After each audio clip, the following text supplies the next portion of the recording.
உங்கள்கிட்ட 5 litre 3 litre கொண்ட 2 jug இருக்குது. அந்த ஜக்கை யூஸ் பண்ணி நீங்கள் ஒரு தொட்டியிலிருந்து சரியாக 4 லிட்ரு தண்ணியை அளக்கணும்னா எப்படி அளப்பீங்க? இதுதான் கேள்வி. உங்களால் முடிஞ்சால் நீங்கள் இதுக்கு ஆன்சர் பண்ணுங்கள். இந்த கொஸ்டின் உங்களுக்கு ஸ்க்ரீன்லேயே தெரியுது பாருங்கள். உங்களுக்கு 10 செகண்ட்ஸ் டைம் தரேன். ஸோ நீங்கள் இந்த வீடியோவை புஷ் பண்ணிவிட்டு கமெண்ட் பண்ணுங்கள்.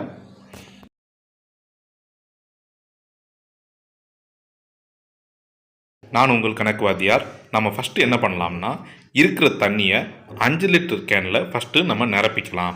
நிரப்பினதுக்கப்புறம் அந்த தண்ணியை 3 லிட்டர் கேனுக்கு நம்ம மாற்றுவோம். மாற்றும் போது இப்போ நமக்கு ரிமைனிங் என்ன இருக்கும்னா, 5 லிட்டர் கேனில் 2 லிட்டர் தண்ணியும் 3 லிட்டர் கேனில் 3 லிட்டர் தண்ணியும் இருக்கும். இப்போது 3 லிட்டர் கேனில் இருக்க தண்ணியை மறுபடியும் நம்ம டேங்க்லேயே ஊற்றிடலாம். ஊற்றுனதுக்கப்புறம் நம்மகிட்ட மிச்சம் என்ன இருக்கும்னா, நம்மகிட்ட 5 லிட்டர் கேனில் மட்டும் 2 லிட்டர் தண்ணி மட்டும் இருக்கும். இப்போது மிச்சம் இருக்கக்கூடிய 5 லிட்டர் கேனில் இருக்கக்கூடிய 2 லிட்டர் தண்ணியை 3 லிட்டர் கேனில் நம்ம மாற்றிடலாம். மாற்றினதுக்கப்புறம் நம்மக்கிட்ட என்ன இருக்கும்னா, 5 லிட்டர் கேன் எம்டியாகவும் 3 லிட்டர் கேனில் 2 லிட்டர் தண்ணி மட்டும்தான் இருக்கும்.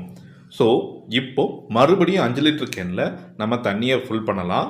பண்ணதுக்கப்புறம் இப்போ அந்த தண்ணியை 3 லிட்டர் கேனில் நம்ம ஊற்றும் போது என்ன நடக்கும்னா, ஆல்ரெடி 2 லிட்டர் இருக்கனால 1 லிட்டர் தண்ணி மட்டும் 3 லிட்டர் கேனுக்கு போகும்.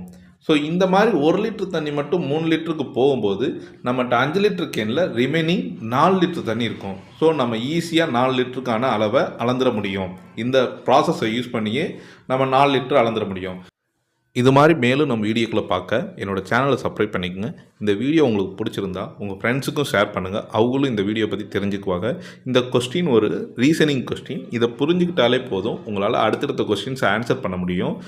இந்த மாதிரி கேள்விகள் நமக்கு ரியல் லைஃப்பை சர்வே பண்ண கற்றுக் கொடுக்கும். ஸோ இந்த வீடியோவை லைக் பண்ணிக்கோங்க, உங்கள் ஃப்ரெண்ட்ஸுக்குமே ஷேர் பண்ணிக்கோங்க. தேங்க்யூ.